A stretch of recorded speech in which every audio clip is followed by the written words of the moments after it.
so they gave us the okay and said you're going to have the baby tonight or tomorrow, but you're not going home. I'm not going home. So you're staying with us. Yeah. So that was another big moment, you know. Yeah, it's like, yes, we're gonna have this baby here. And it's really like, that's one of the things that I didn't expect, was that it's such a long process, you know. Yeah. And you have a lot of time to really think about like the importance of that event, you know what I mean? And just really appreciate that this new life is coming in. Like, this is a huge moment in your life, you know. This is one of the biggest moments you're ever gonna have. Yeah. And like, it's really exciting, just like knowing that this is gonna happen soon. You don't know when, but right. This is gonna happen today, you know, sometime. That's the exciting part about it, is Yeah. you don't know when. That was pretty cool. Yeah. It was a cool feeling. Oh, that's sweet. Well, they got us into the room. And they kind of, you know, they ask, like, do you want the epidural? Do you want, what do you want? What do you need? And I went into it kind of thinking, like, we took the prenatal classes. I knew some of the techniques, like meditation techniques that worked for me, that I was going to try. And I just thought, like, let's just see what happens. I wanted to see where my pain tolerance was. And that might seem really strange for some people, but I really wanted to see, like, how much can I handle? I thought I probably would end up getting the epidural, but I wasn't sure, like, when I wanted to get it, because the epidural slows things down too. So you want, like, now I just want to hold baby. I know that he's on his way and he's coming, and I didn't want to slow anything down. And I wanted to walk around. I don't know. I just, like, all of these things were like, let's just see how far I can go.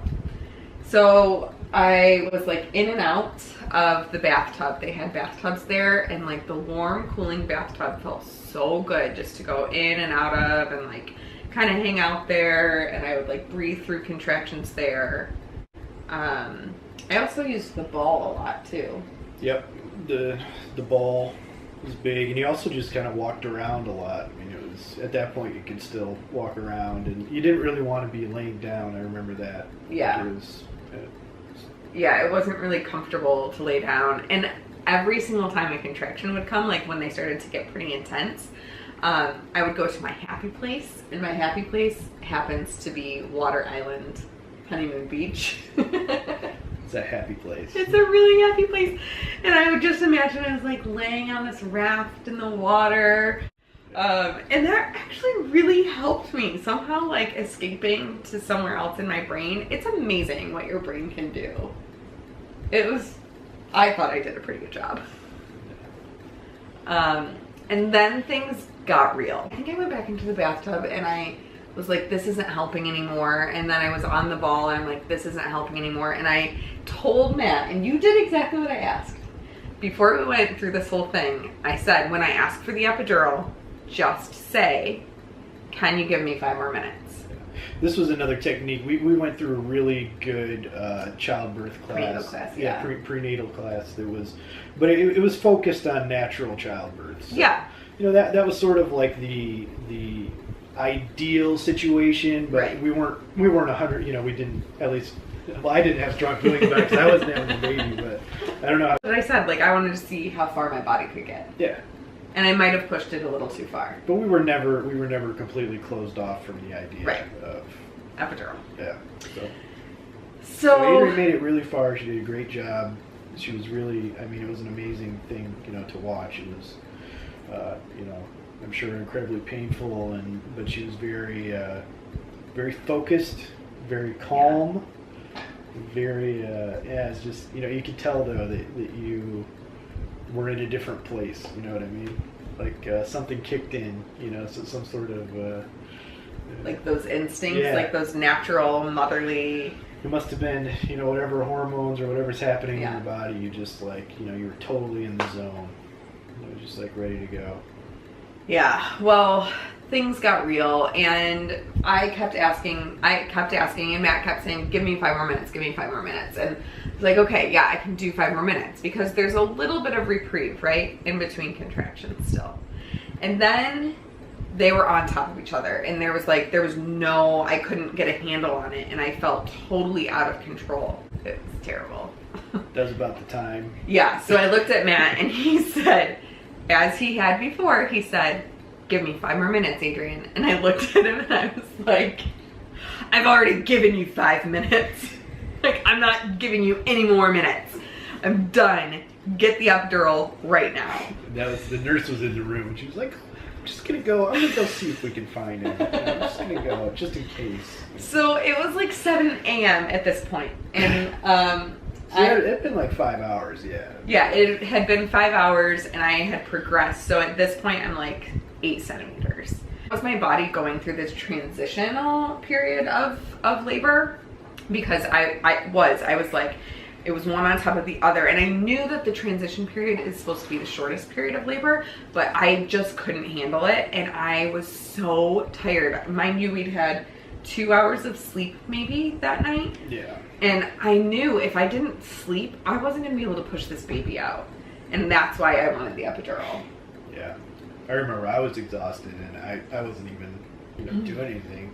Just you were doing a lot. There. Yeah, but not like what you were doing.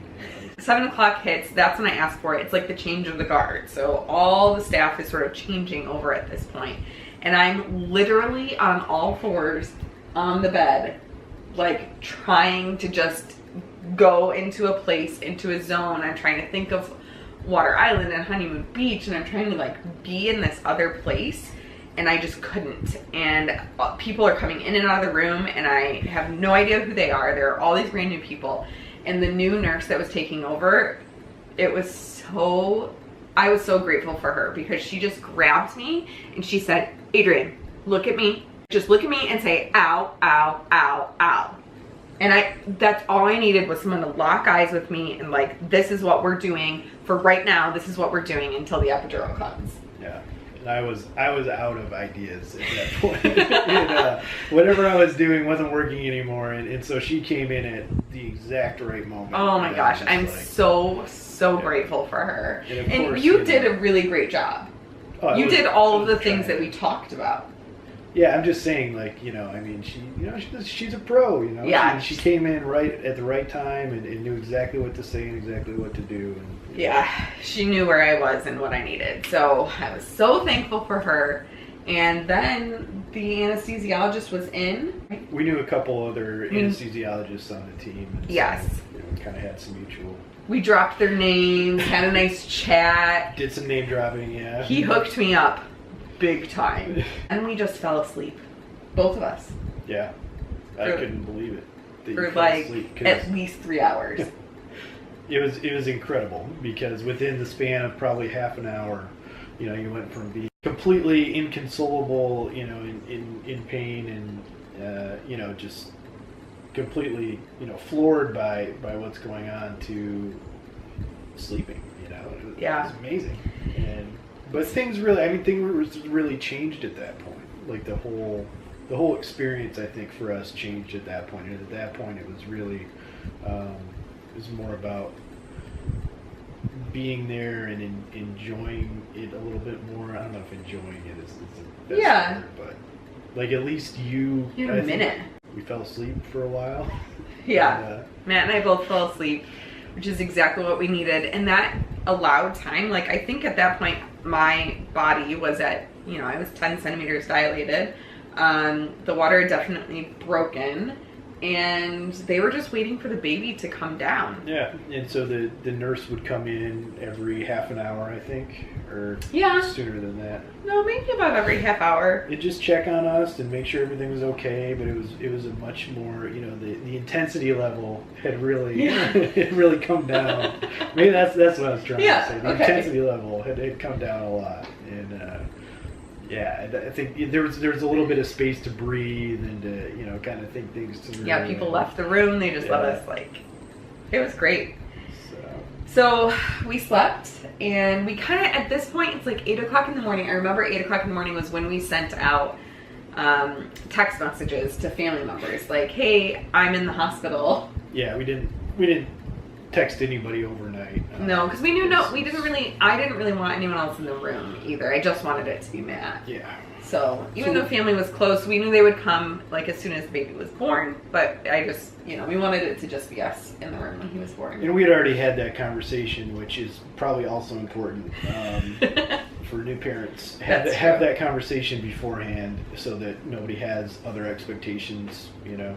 Yeah, or hurt feelings or anything. And Yeah. really, it is overwhelming time, you know, in the hospital. And so you really want to have all these decisions made beforehand so you don't have to think about it, because you're not going to have Yeah, you time don't to want to think about it. talk to Those each other things. about, you know, how you feel about it or what you want to do. Yeah. Just have it all decided and talk about it beforehand. So our families knew that.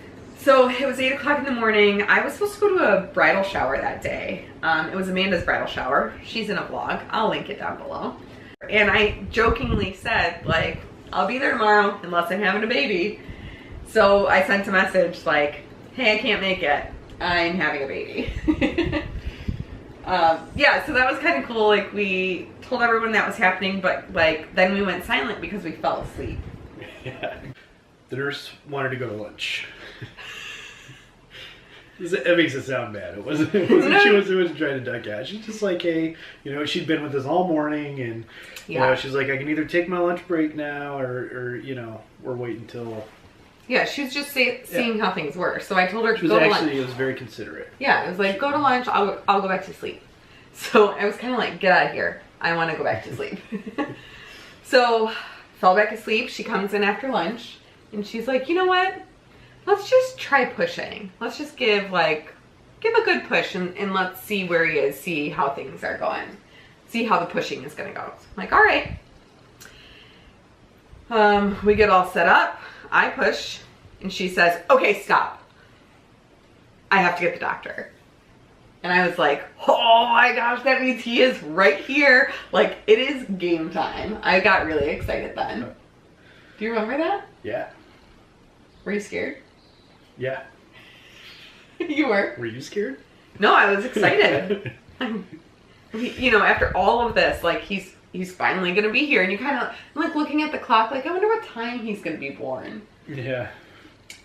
So she went and got the doctor, and the doctor comes in. They have everything set up, and they are just kind of waiting. They're telling me when to push because I can't feel anything, and they're looking at the chart to see when a contraction's happening. Yeah, because at that point you had the epidural, so you weren't feeling anything. Nope. So you have to watch the chart to see when the contractions are happening.